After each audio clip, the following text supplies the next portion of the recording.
오늘은 사무엘상 26장의 말씀을 묵상합니다. 인생을 살면서 신앙생활을 하면서 가장 힘든 것은 경제적인 어려움이나 육체적인 고통보다 아마도 인간관계일 것입니다. 공연히 미워하는 사람을 만나거나 별 이유 없이 해를 입히려고 덤벼드는 사람을 만나면 얼마나 괴로운지 모릅니다. 그런데 우리는 그런 사람을 어디에서나 만날 수 있습니다. 가정, 학교, 직장, 사업장 또는 이웃 간에서 만나는 경우도 있고 심지어는 그런 사람을 교회에서도 만날 수 있습니다.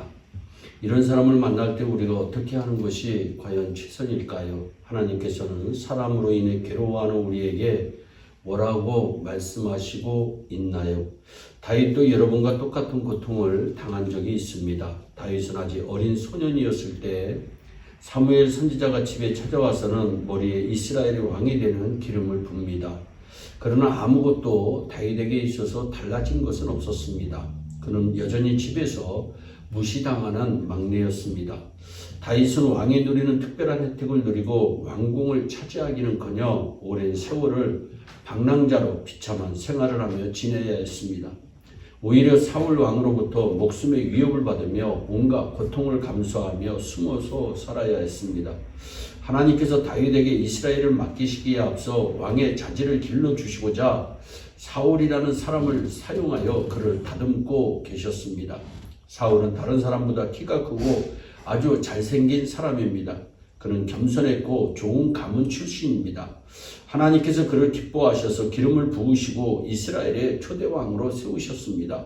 그리고 백성들과 연합하여 나라를 아름답게 세웠습니다. 하나님의 능력으로 전쟁에서 적을 쳐부수고 승리를 거두었습니다. 더구나 하나님의 영에 사로잡혀 예언도 해본 경험이 있습니다. 그런데 사울은 어느 날 여인들이 부르는 사울이 죽인 자는 천천히요 다윗이 죽인 자는 만만이라는 노래를 듣고 그만 질투에 사로잡히게 되었습니다. 그래서 다윗을 미워하기 시작하면서 점차 어두움의 영에 사로잡혀 악신의 지배를 받게 됩니다. 그리고 살인의 충동을 받아 다윗을 죽이려고 수단 방법을 가리지 않는 살인마로 변합니다. 사울은 자신을 위해 수금을 타며 찬양을 하여 악신을 쫓아주는 다윗에게 창을 던져 벽에 박아버리려고 합니다. 적진에 보내어 적의 손에 죽게 만들려고 합니다. 들에 숨어있는 다윗을 잡아 죽이려고 군대를 이끌고 수색하기도 여러 번 합니다. 그러면서 그에게는 존경받을 만한 왕의 권위도 사라진 지 오래입니다. 사울에게는 이제 성령의 역사는 나타나지 않고 악령의 역사만 나타납니다. 그는 점차 불행하고 초라한 사람으로 변해가고 있었습니다. 사울이 왜 이렇게 변질되었을까요? 자신의 감정에 이끌려 행동하였기 때문입니다. 미운 감정이 생기면 미워하고 질투의 감정이 생기면 시기하고 화가 나면 손에 잡히는 대로 창도 집어던졌으며 죽이고 싶은 마음이 생기면 살인하려고 하였습니다. 그렇게 살다 보니 점점 악신이 사울을 사로잡아 부하처럼 부렸습니다. 사탄은 죄로 오염된 우리의 자아를 이용합니다. 우리의 자아를 통해 감정을 지배하고 감정을 통해 우리의 신앙과 인격을 지배합니다. 그러므로 때로 미운 감정이 앞설 때도 있고 섭섭한 감정이 솟구칠 때도 있지만 우리의 믿음이 감정을 다스릴 수 있도록 굴복시켜야 합니다.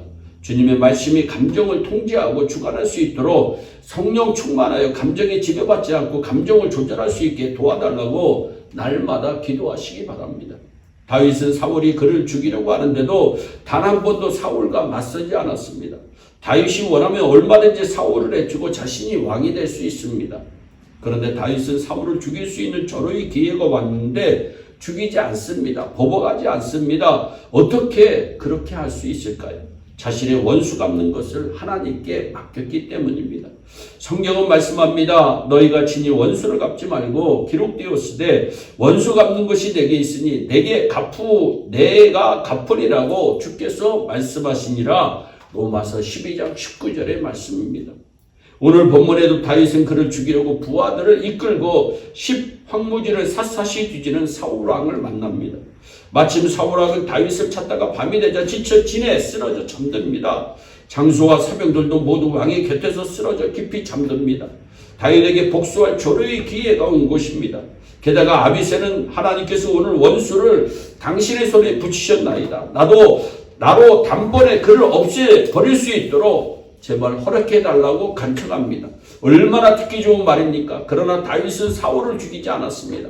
오히려 아비새가 보복하지 못하도록 그를 가로막습니다. 어떻게 그럴 수 있나요? 다윗이 인격을 많이 수양해서 그렇게 한 것입니까? 아닙니다. 그가 마음이 좋아서 보복하지 못한 것입니까? 아닙니다.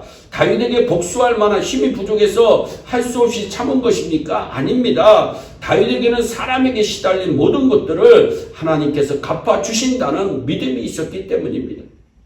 그리고 그가 악을 선으로 갚은 것을 하나님이 아시고 선으로 갚아주실 것을 의심하지 않았습니다. 결국 다윗의 원수 사랑은 놀라운 결과를 가져옵니다. 그를 죽이려고 하던 사울이 자기의 죄를 깨닫고 고백합니다. 21절 말씀에 사울이 가로되 내가 범죄하였도다. 내가 어리석은 일을 하였으니 대단히 잘못되었도다. 원수 사랑은 사울도 감동케 하고 죄를 뉘우치게 합니다. 또한 사울로 하여금 다윗을 축복하게 만듭니다. 25절에 사울이 다윗에게 내 아들 다윗아 네게 복이 있으리로다. 네가 큰 일을 행하겠고 반드시 승리를 얻으리로다 말씀합니다. 죽이지 못해 안달을 하던 사울입니다. 그런 그가 그토록 미워한 다윗을 축복합니다. 하나님의 역사입니다. 내게 복이 있으리로다. 네가 큰 일을 행하겠고 반드시 승리를 얻으리로다. 하나님께서 너를 사랑하시고 기뻐하셔서 너와 함께 하시며 결국 나라를 네가 차지할 것이며 너를 데려가는 이들은 다 망할지어다 하고 기도를 한 것입니다. 오늘 우리 그리스도인의 삶이 이래야 합니다. 우리를 괴롭히는 대적을 감동시키고 대적으로부터 축복을 받는 정도의 사람들이 되기를 주 예수 그리스도의 이름으로 축원합니다. 기도하겠습니다. 사랑의 하나님 참 감사합니다. 사울은 다윗을 미워하였지만 다윗은 끝까지 사울을 인정하고 대접하는 하나님 그러한 놀라운 모습을 보이고 마침내 사울이 다윗을 축복하는 역사가 일어납니다. 하나님 우리 예일의 교인들은 인간관계 속에서 승리하는 자들이 다 되어줄 수 있도록 복을 내려 주시옵소서. 감사하고 예수님의 이름으로 기도하옵나이다. 아멘.